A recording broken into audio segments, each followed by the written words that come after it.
This week, Brother Scott Duvall takes a stab at the answer behind the real problem with progressive lines. It's not always what we think, like putting somebody who's ill-prepared to go into the East. It goes a little bit deeper, and he brings a fresh new perspective. Then, we'll hear the most comprehensive and truthful overview of the Forget-Me-Not flower. We all know that the popular myth is a myth, but Patrick Day gives us the real story behind all of it in a complete look at its history, and he leads us to the conclusion of perhaps an inconvenient truth. And in the end, should we still wear it? Stay tuned to find out. All this and more. Welcome back to Whence Came You, a Masonic podcast featuring research papers and discussions related to Freemasonry. Here's your host, Brother Robert Johnson. Welcome back to the show. This is episode number 582.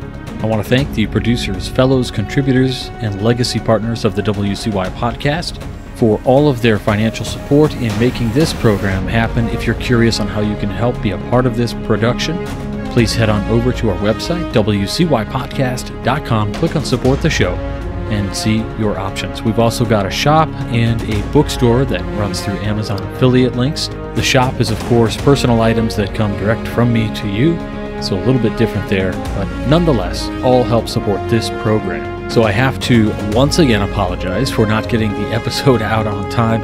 You know, the problem was that I had 3 weekends in a row that were booked, and I had to complete regular work in the midst of the week as well. So it got a little hairy, and my intent was actually to release what I'm releasing with this episode earlier on Friday, and then to give you another episode, but it didn't work out, so I'm releasing this one Sunday/Monday, and we will have back on a regular schedule moving forward. We are all done traveling for at least the foreseeable future, for a little while anyway.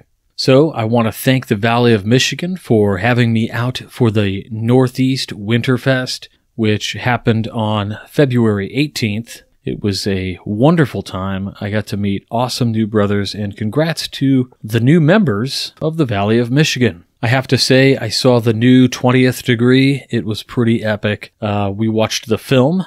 You guys know that I'm not about like these movie DVDs. But if they're going to be there, they have to be amazing. And I will tell you that this was really great. It was as good as the new 4th Degree, which, if you read something I wrote a little while back when that had dropped, it was fantastic. It was part of the original story. It did really well. And I think the 20th Degree was also done very well. And before that, I was out at the Masonic Week event for the Allied Masonic Degrees. I want to wish Brother Clyde Schoolfield a happy retirement in the role of secretary as he moves over to the role of treasurer. And I want to congratulate Brother Seth Anthony of Pennsylvania for taking on the Grand Secretary role for the Allied Masonic Degrees of the United States of America. Before that, I was out in California doing the illumination lectures, and I want to thank everybody who came out for that as well, and obviously to thank South Pasadena Masonic Lodge for all of their hospitality. Now, I was really excited. Just a week or so ago, Brother Scott S. Duvall, an emeritus contributor of the Midnight Freemasons, decided that he was in a position to write a paper for the blog, and he had been thinking about a journey to the East in his appendant orders, and he had some great thoughts on this.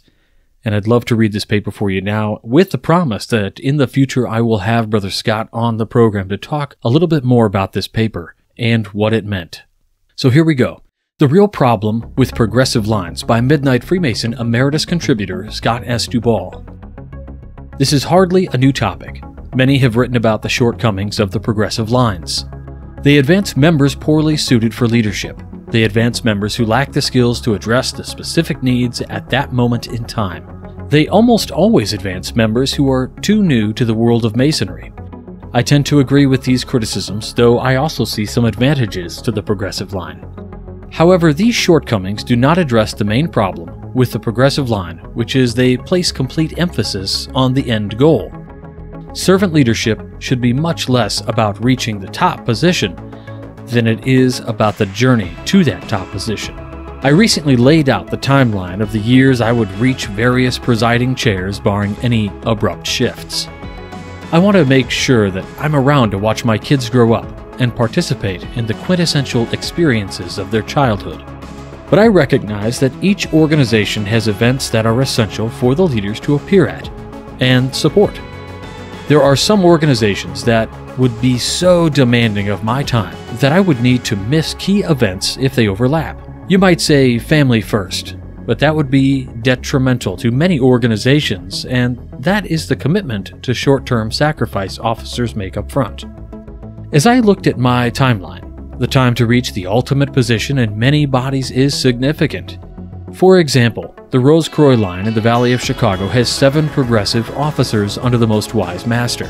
2 years at each chair means that a typical commitment is 14 years until one reaches the presiding seat, even longer for our Lodge of Research, much more than the 6 years the average Mason in my state takes to reach the East. My first thought was, that's a lot of time to wait in the wings. Consider how often we hear from an outgoing leader, "I wish I had more time, I was just getting started." Perhaps the time to be building your organization is now. Now is the time to work with each of your officers and craft a cohesive vision for the future. What is stopping you? The concept that the master has the final say? In essence, this is my way or the highway.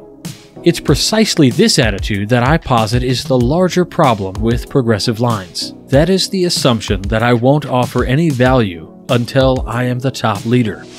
You might say, sure, you offer plenty of value, you should be volunteering and supporting the master's plan. This is derivative of the same problem of focusing only on your chance to quote-unquote run the show. In my experience, this often means silently follow along so you don't get removed. This is certainly not productive and may not be Masonic. Imagine if businesses believed that only the C-suite executives, CEO, CFO, CMO, etc., were positioned to speak up and affect change. In the progressive system, neither the superiors nor inferiors are encouraged to learn and grow. The organization fails to establish recognizable continuity. When the progressive line encourages one to sit on the sidelines, it doesn't encourage anyone to learn much about the needs or potential of the organization. One's early years working in any organization are spent learning how to function, where to find answers, and how to recognize problems. You are an apprentice. You build rapport with colleagues who are going to move up with you. You learn to ask for help, pitch ideas, and build a common vision of what your organization could become. The leaders in a progressive line commonly chart their own course without soliciting any feedback. Where in history has a single idea been presented and taken as the best path forward? A community of diverse thinkers is much more likely to drive positive improvements. In our professions, many of us work on teams, challenging each other's assessments and solutions. Then we present those to our leaders who repeat the process and prioritize projects for the goals of the organization. I'll admit that I am beginning to see more inclusion from our top leaders. But given our unfamiliarity with such inclusion, we often don't know how to respond. A tangential result of this solo leadership is individuals expect everyone to fall in line simply because they hold the gavel. I'm certain we have all seen this. The progressive line has taught that only he with the microphone gets to speak. It has failed to reinforce that it's more often the rhetoric a leader pushes through his microphone which excites members into falling in line.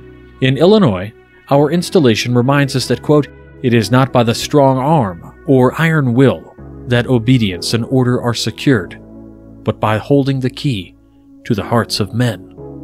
End quote.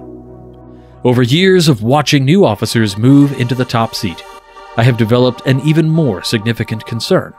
Giving full latitude to a single person fails to establish continuity. There is no consistent strategy or vision, just a series of abrupt course corrections year after year. Oddly enough, this should be the strength of the progressive line and a glaring weakness of every other approach. It isn't. One should learn to conform to the collective vision and strategy as you climb, while seizing opportunities to modify and craft that vision along the way. You learn to employ tools such as rhetoric and empathy to establish a strong reputation that offers you opportunities to inform policy and modify tactics to strengthen the organization. We need to be evolving the way we approach Masonic leadership. We have important gifts to offer to humanity that require all hands on deck to build. As leaders, we should be looking for ways to prepare future leaders to build the vision we presently hold. And as a subordinate officer, we should be engaging our leaders more. As I think about the next phase of my service to Masonry, I want to spend my time fully engaged. I recognize that I have something of value, just as each of you do, to offer over an extended period, not just a year or two as the head honcho. Quite frankly, if I wait to craft the future of our fraternity, it will be too late. I will not affect any changes in those final years, and once I'm in the past position, it's no longer my ship to steer. Scott Duball. So I love this piece because it encourages us as subordinate officers to take ideas to our leaders, not just to take their directions and push them forward. I also love what he says here about a constant shift in direction year over year as grandmasters change. This is on the extreme level, but it's so common that it's almost comical. I remember one of my secretaries once told me, "Grandmasters come and grandmasters go." And that certainly is the case. So again, I promise to have Brother Scott Duball on the program soon to talk more about this. I got to get on his schedule.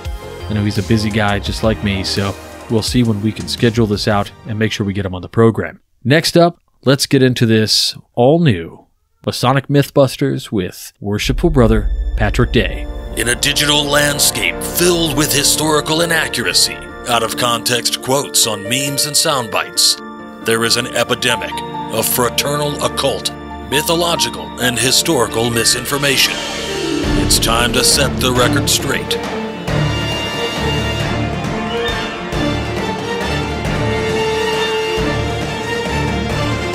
Masonic Mythbusters with Patrick Day.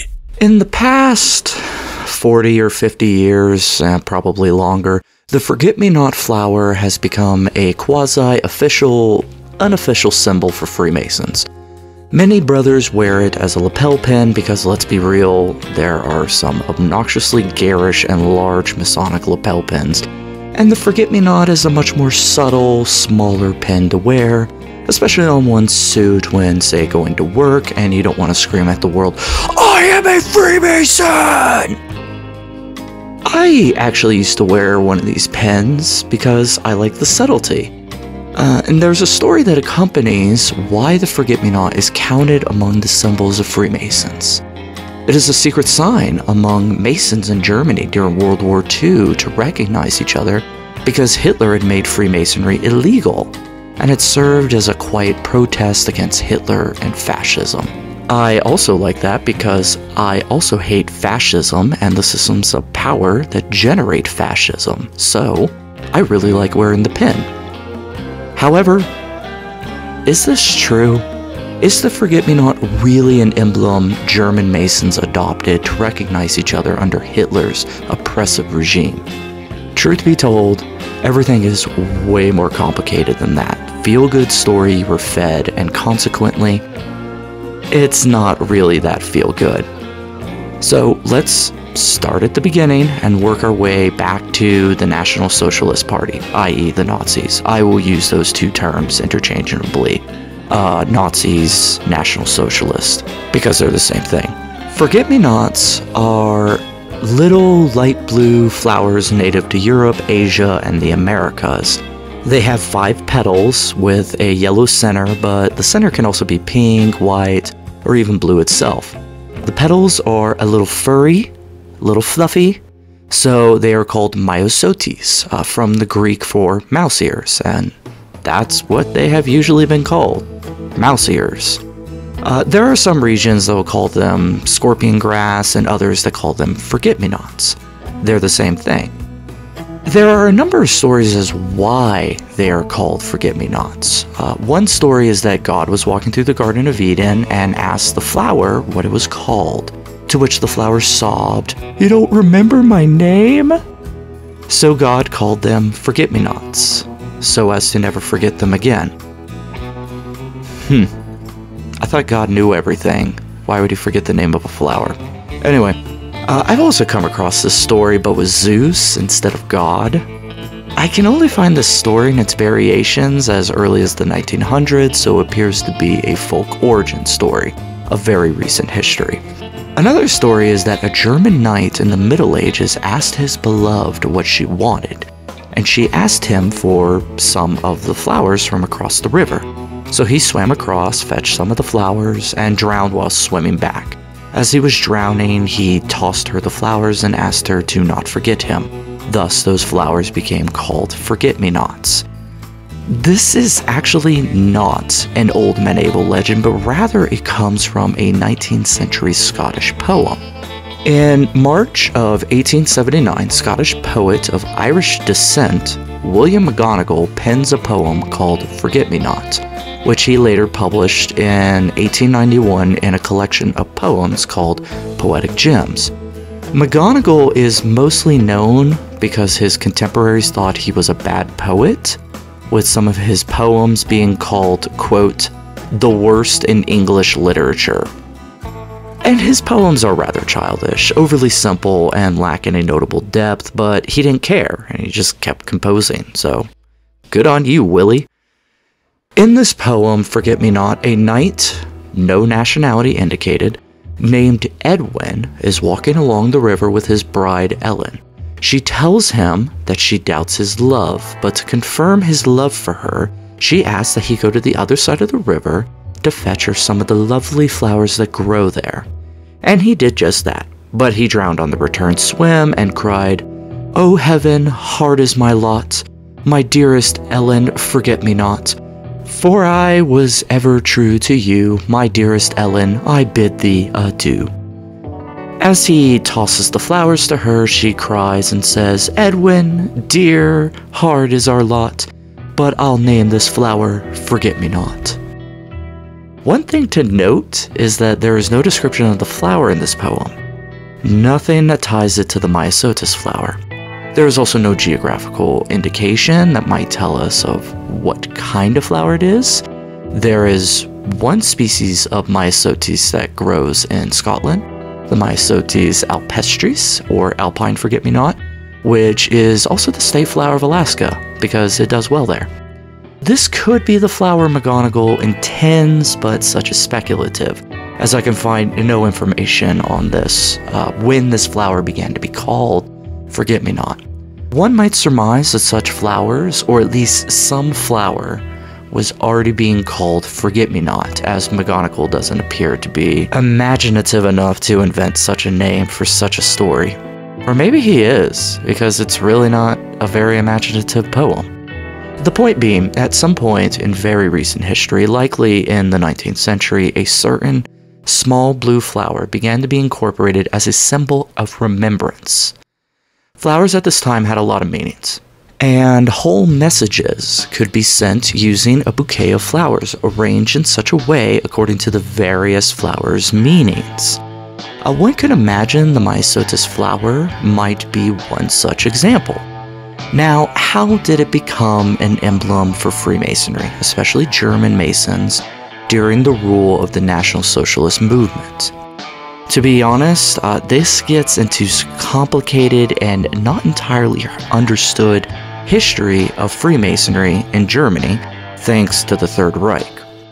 But it's not really the Third Reich's doing, but rather German Freemasons who contrived the history and even changed Masonry to suit the National Socialist Party's agenda. So let's take a brief look at this history. About a decade after the formation of the Premier Grand Lodge of England in 1717, Germans started going to England to be initiated as Masons.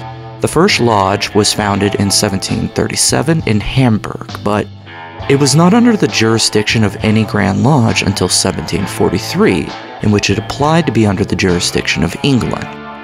More lodges would be founded, and strangely, multiple Grand Lodges. And in 1749, the Provincial Grand Lodge of Hamburg was founded. In 1741, the Mother Lodge of Frankfurt and the Grand Lodge of Upper Saxony were founded. And the Mother Lodge of the Sun and the Grand Royal Mother Lodge were founded in 1744. the latter to be renamed the Grand National Mother Lodge of the Three Globes. Maybe it's not that weird that multiple Grand Lodges appeared in Germany, because let's face it, Germany is a very large country. There are, after all, 50 Grand Lodges, actually 51 Grand Lodges in the United States, plus Puerto Rico. So yeah, I guess it's not that weird. Anyway, we'll skip over the rite of strict observance and other similar important events and movements in German Freemasonry. Many more lodges are founded, and more Grand Lodges are formed. They all have different opinions of each other, some recognizing each other and others not, and being recognized by foreign Grand Lodges and not.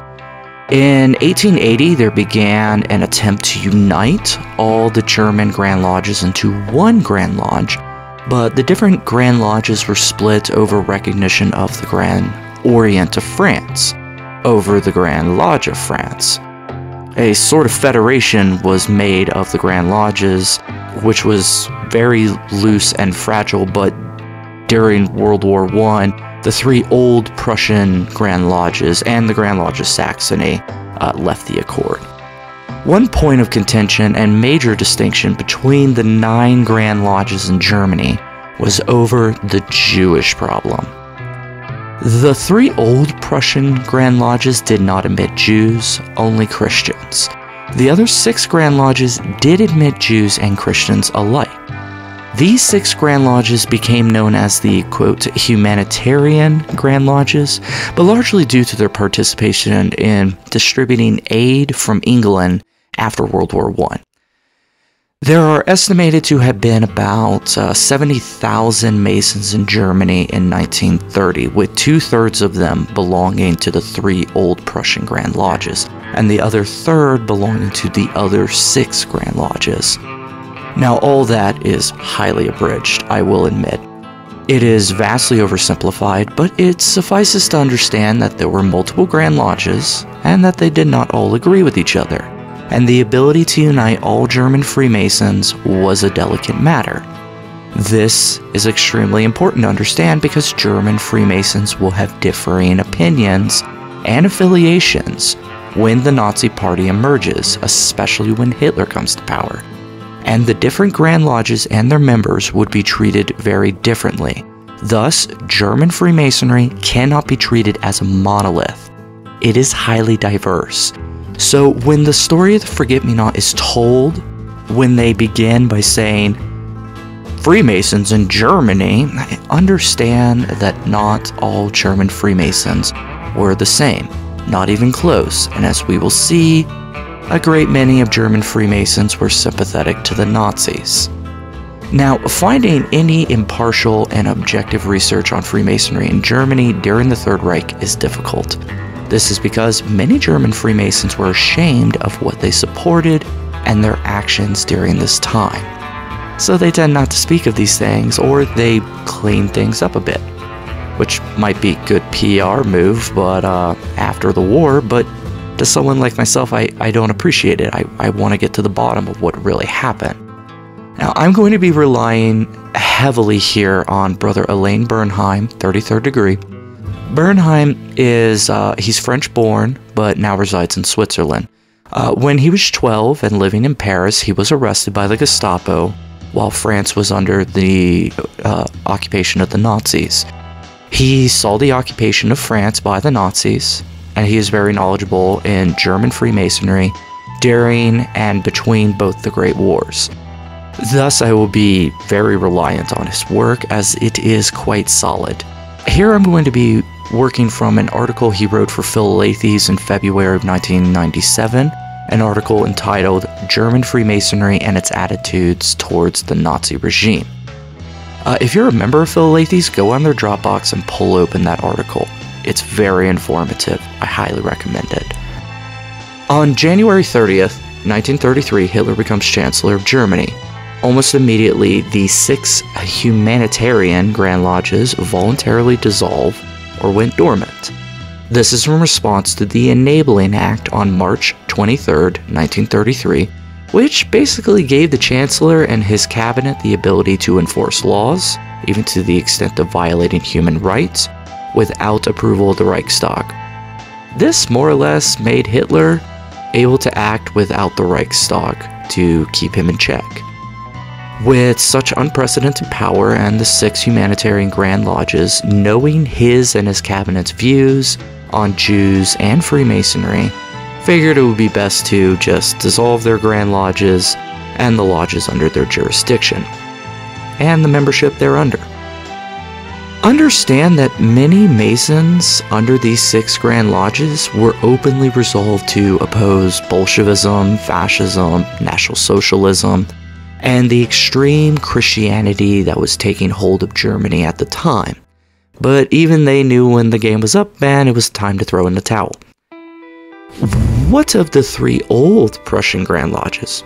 They did not admit Jews, so they should be good, right? No, and they knew that too. Firstly, they tried to make good with the Nazi Party. One record from March 30th, 1933 is in an Essen newspaper, tells of the 3 Globes Grand Lodge sending a congratulatory letter to Hitler himself, though it was likely ignored. These 3 Prussian Grand Lodges attempted to rebrand themselves, seeing as their membership largely sympathized with the National Socialist Party's ideology. The Grand Lodge Royal York of Friendship changed its name to the German Christian Order of Friendship.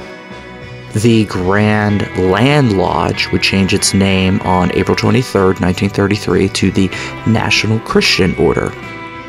This was not a light decision on their part, one record calling it, quote, a gloomy day in the history of the order, but a decision that was, quote, the last desperate attempt to save the order.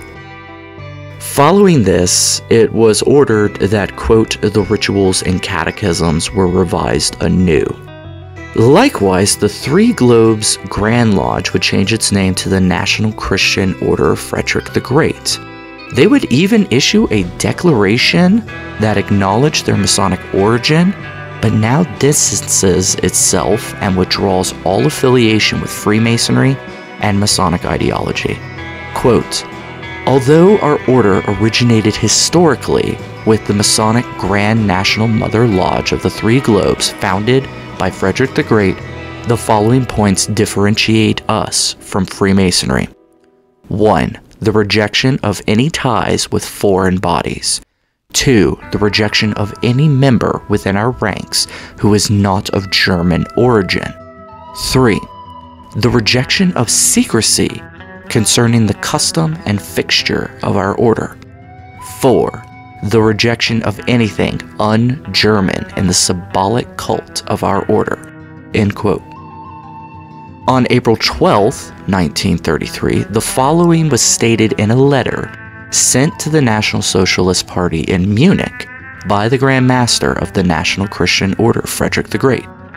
Quote, "During its almost 200 years of existence, our order has constantly refused to admit Jews, and their request for admission was constantly rejected. We believe that there can be no reason now to refuse the admission of our members into the National Socialist Party. We are not Freemasons. Open the door to 20,000 patriotically minded men who wish to take part in the edification of the National Socialist country." End quote. That same day, the following was issued to the membership itself. Quote, "We are not Freemasons anymore. This must be said immediately by each member of the order to every person who is not. For the time being, changes to the ritual of the first 4 degrees consist of the following." And here he explicitly and openly states a number of secret Masonic words, passwords, etc., because they're no longer Masons and therefore no longer held to their old oaths. So he replaces them with this, I continue, with light, people, he lives in the sun, faith. In the Master's legend, Solomon's Temple is replaced with the German Cathedral and Hiram with the architect. End quote. These new rituals and ritual changes were approved in September and October of 1933. Only one of the 6 humanitarian Grand Lodges, that of the Grand Lodge of Bayreuth, encouraged its lodges to continue to meet, but 6 days later they voluntarily dissolved and reformed as the Society for Culture and Knowledge, and they strictly prohibited Jews from their membership. Some of its former leadership encouraged its former lodges to seek recognition under one of the new Christian orders, though few did. In January of 1934, all Freemasons were prohibited from joining the Nazi Party unless they recanted all obligations to Freemasonry, as the Christian orders had done. Those Freemasons who were already members of the Nazi Party were permitted to remain, but would not be given promotions. On July 16, 1935, all 3 of the Christian orders were compelled to dissolve. Only one Grand Lodge of the original 9 survived. That of the symbolic Grand Lodge, which was formed in 1924, would be reconstituted in exile on November 15, 1933 in Palestine. I actually can't find much on this Grand Lodge in exile, but it appears it went dormant or extinct shortly thereafter. Now, you may have heard something like that German Masons would form and hold lodges in concentration camps. Truth be told, the only known lodge to be formed in Germany during the Nazi rule was in 1943 by Belgian resistance activists in the Esterwagen concentration camp, and they called themselves Cherished Liberty Lodge. But these were Belgians, not Germans. Now, after the war, many British and American Masons would form Masonic clubs and other loose associations of Masons, as well as some military lodges, and this helped to reform many of the old German lodges that were dissolved or defunct. On January 22, 1949, the United Grand Lodge of Germany would be formed. While the Grand Lodge would argue that none of their members took part in any Nazi crimes, it should be noted that several of their prominent members were also former members of the Nazi Party. They may have not been directly executing Jews and Romani people, but they certainly were part of a party that authorized such. In 1945 and 1949, the Masonic Service Association of North America sent delegations to Germany to report on the Masonic situation there. They were headed by Ravi Denslow, past Grand Master of Missouri. Here I will quote Bernheim's article, entitled "The Blue Forget-Me-Not, Another Side of the Story." Quote, "The report signed by Denslow and Dietz proves that American delegates received biased and incomplete information. It did not mention once the symbolic Grand Lodge of Germany or the Supreme Council of Germany, both founded in 1930, the only German Masonic bodies which openly resisted Hitler. Nor did it mention the declarations of the Prussian Grand Lodges which openly supported him in 1933 and 1934. It depicted an imaginary German Freemasonry too weak to resist the Nazis and forcibly dissolved in 1933. That information, which reflected the agreement to forget the past, mostly originated in Theodor Vogel. Had the American delegates been more fully informed of the attitudes of most German Masons in 1933, I presume the report would have been different." End quote. Why was none of this openly shared or discussed after the war? Well, if you've ever talked to children of Germans who lived during the war, one thing they will tell you is that as they got older, they began to ask their parents what they did during the war. And they noted that their parents usually dodged the questions or felt eerily silent. I imagine many Masons were ashamed of what they supported and condoned during the war. Further, there was a paper written and read by Elik Howell in June of 1973 before Corte Coronati Lodge, in which it unabashedly discusses the reality of German Freemasonry during the Third Reich. The Grand Lodge of England would actually censor the publication of this paper in Ars Corte Coronatorum, number 86, that year.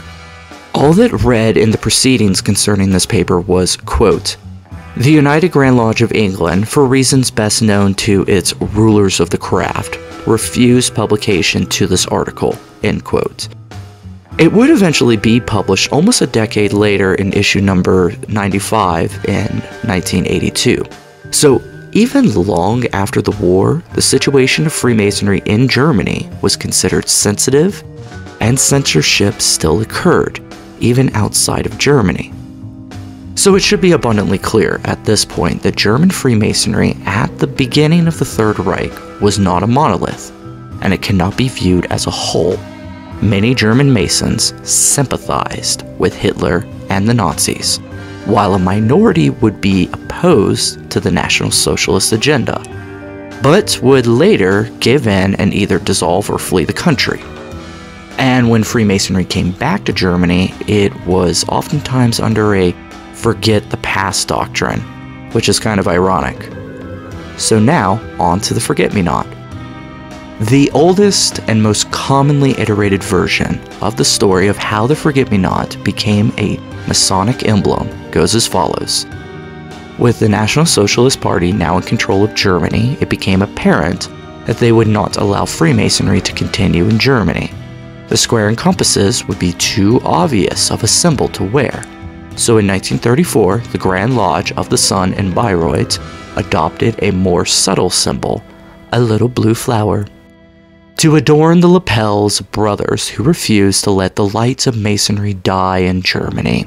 That way, if the Gestapo asked what it was, they could just say, a flower, pure and innocent. In reality, this story really only circulated amongst American and Canadian Grand Lodges, and appears to be derived and fluffed up a bit based on Denslow's report in 1949. Now, as David Boyd points out in his Phil Lathy's article of April 1987, quote, while the Gestapo was sometimes clumsy and inefficient, it is unlikely such a symbol would have long remained unknown, unless it was employed sparingly, end quote. And this is a good point. We know there were approximately 75,000 Masons in Germany in 1930, but approximately 50,000 sympathized with Hitler, being members of the old Prussian Grand Lodges. We only know that the symbolic Grand Lodge openly opposed Hitler, but their members amounted to about 800 Masons.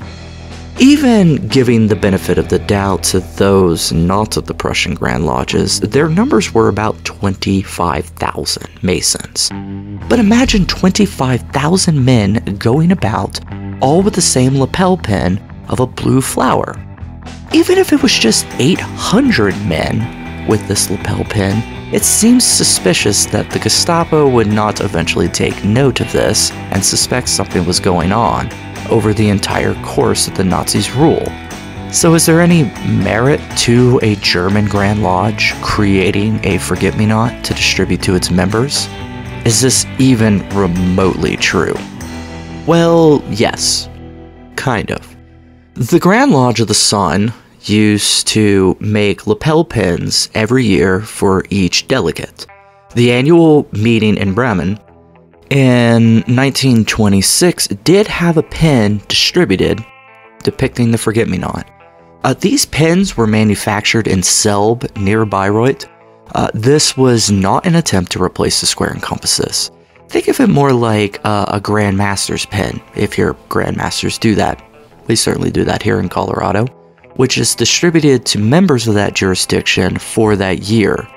Those pins do not replace any symbols of Freemasonry. They're just nice little tokens of being present at the annual communication. Strangely, and perhaps by pure coincidence, the Nazis would hand out a forget-me-not lapel pin in the winter of 1938. And as it would be expected, it had nothing to do with Masonry, because Masonry was abhorred by the Nazis. Why would they pick a Masonic emblem? In 1933, as part of their annual winter relief efforts, the National Socialist Party would hand out a token in exchange for a donation to the relief of German citizens during the party's rule. This was called the Winterhilfswerk, and was part of Hitler's plan that no one should go hungry and no one should freeze. Of course, that only applied to non-Jewish Germans. When one made a donation, they received a token of thanks, and these varied year to year. I've actually seen one of these in person. It was a ceramic medallion depicting something on it. I can't remember. It was old and really worn down, and that was like years ago. But I do remember the guy who showed it to me, his asking price was $1,200. Yeah, people still collect these things. And I did not like that guy. In 1938, this token was a forget-me-not pin. Curiously, this pin was made in the same factory in Selb as the one the Grand Lodge of the Sun handed out in 1926, and likely used the exact same mold. However, let's be clear about two things. It was illegal under the Third Reich to wear any badges or regalia that did not originate from the Nazi Party. This forget-me-not likely would have been worn by many non-Masons, but doubtful to be continued to be worn after the winter of 1938. Second, German Freemasons are a lot more secretive than American Masons. They are not as keen on wearing lots of Masonic regalia and rings and what I like to call jingle jangle, as American Masons do. Ever met a Mason wearing so many Masonic lapel pins that he jingles when he walks? Yeah, jingle jangle. German Masons, prior to World War II, they also did not have huge, impressive meeting halls in the middle of downtown. They're usually more austere, of Masonic emblems, and they tend to just have like a small square and compass somewhere near the door. In fact, I do not actually know of any German Masons who even wear a forget-me-not, even today. And as has been noted by David Boyd, even in the decades after the war, the vast majority of people wearing the forget-me-not are Canadian and American Masons, but few, if any, Germans. In 1948, a new German lodge was established in Selb, which actually adopted the forget-me-not as part of their lodge jewels. The Grand Master at the time, Theodor Vogel, remembering this story about the forget-me-not pin, commissioned a large quantity of those pins to be made, since the factory still had the original mold, and thus they handed them out. We know a lot of this thanks to Ernest G. Gebert, who in 1961 accompanied Vogel when he handed these out. Gebert would write a letter detailing how much the usual story of the forget-me-not was way wrong. He would close the letter with the following remark, quote, "You might perhaps at some time choose to adjust your version to the factual one," end quote. Apparently his remarks didn't stick. Regardless, it appears the old story continued and still continues to circulate. And admittedly, it's complicated. And no one likes complicated stories, which is like a straightforward story. Bernheim would quote Boyd, and I think this is worth reiterating. Quote, "The more you dig into any facet of Freemasonry, the more you inevitably find. Unfortunately, it often happens that what you find may be difficult to prove or downright untrue. The story of the forget-me-not is just one such case." End quote. Sure, in 1926, some Masons wore the forget-me-not, and in 1938, some former Masons likely wore it again, but as a Nazi emblem. But it was never worn as a secret sign of recognition. The story is likely born out of a need to suppress the past, cover it up, or simply not acknowledge it, and replace it with something a little more feel-good. But people wanted to know what it was like to be a Freemasonry in Nazi Germany. So some narrative had to be created. No German Masons wanted to say outright, yeah, we totally renounced Freemasonry, changed our name and rituals, and sided with Hitler. And the strange reality is that the only Grand Lodge to openly defy Hitler, the symbolic Grand Lodge, is not mentioned in any of these narratives. And of all their lodges, only 5 would join the United Grand Lodge of Germany at its formation. Bernheim estimates that only 1 or 2% of German Freemasons actively opposed Hitler. None of this bodes well for the usual Masonic tale of the forget-me-not. Now, I guess this needs to be asked, does it really even matter at this point? Really, does it matter at all? So many Masons love this story. I know of several Masons here in Colorado that love to tell that story and present a forget-me-not to all newly made Master Masons. They just love it and they eat it up. I suppose if the point of wearing the pin was to state that we as Masons actively oppose fascism, then sure, great, let's do it. I hate fascism, so I'm on board. But we're not really wearing it in memory of all the German Freemasons who suffered under Nazi rule. That's just not the case. Perhaps in memory of Jewish Freemasons who suffered under the Nazis, but strangely in the usual tale of the forget-me-not is that Jewish Freemasons are not mentioned. Actually, nothing about the Jews who suffered are ever told in that narrative. Jews are totally absent from that narrative. Rather, it's all about the German Freemasons, and that is just incorrect, since most renounced Freemasonry and signed up with the National Socialist Party. So, should we continue to wear the pin? Keep it. I think at this point it's impossible to remove. It's adored too much by the brethren. But just know that that story is way more complex than is presented and vastly skewed to erase much of what German Freemasons did not want to own up to at the time. But if we just say that we wear this pin in memory of the oppressed and that we openly oppose fascism and any faction of oppression, then that might be more suitable. Of course, in that case, I would prefer to just openly say it out loud. I oppose fascism and all structures of power that permit fascism to arise. All right. That is probably the most comprehensive and most interesting look at the entire situation that is the Forget-Me-Not pin. I have read countless articles about how amazing this pin is, and then I read countless articles that really did a pretty decent job of allowing me to understand really the truth behind it, and it is kind of an inconvenient truth, it seems. Now, I agree with Patrick. Let's just keep it around. Maybe we can just rebrand it. But we also are doing ourselves a disservice by consistently promoting the same old tired rhetoric that we know is just false. I want to thank you all for joining me this week. I encourage all of our Craftsman Plus to talk about the episode in our Facebook group. I'll put a couple of question prompts in there. Maybe we can solicit some interesting conversations from you all. Again, I want to thank our producers, fellows, contributors, and legacy partners. If you are interested in helping to produce the WCY podcast, head on over to wcypodcast.com, click on support the show, and check out our options. Recently, I have to mention that the Scottish Rite Northern Jurisdiction took notice of some of my leather work, and I sent them one of the pieces to as a giveaway, and they are giving away a field guide for the Pathfinder program.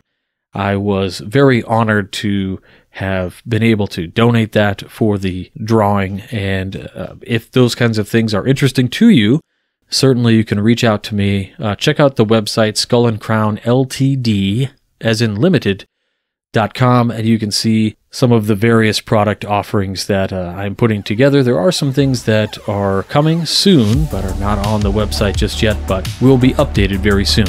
So that's it. Thanks so much. We'll talk to you all next week, and until then, stay on the level. For Whence Came You, I'm Robert Johnson. Take care. You've been listening to Whence Came You, a Masonic podcast featuring research papers and discussions related to Freemasonry with your host, Brother Robert Johnson. Be sure to join us for our next edition.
WCY Media.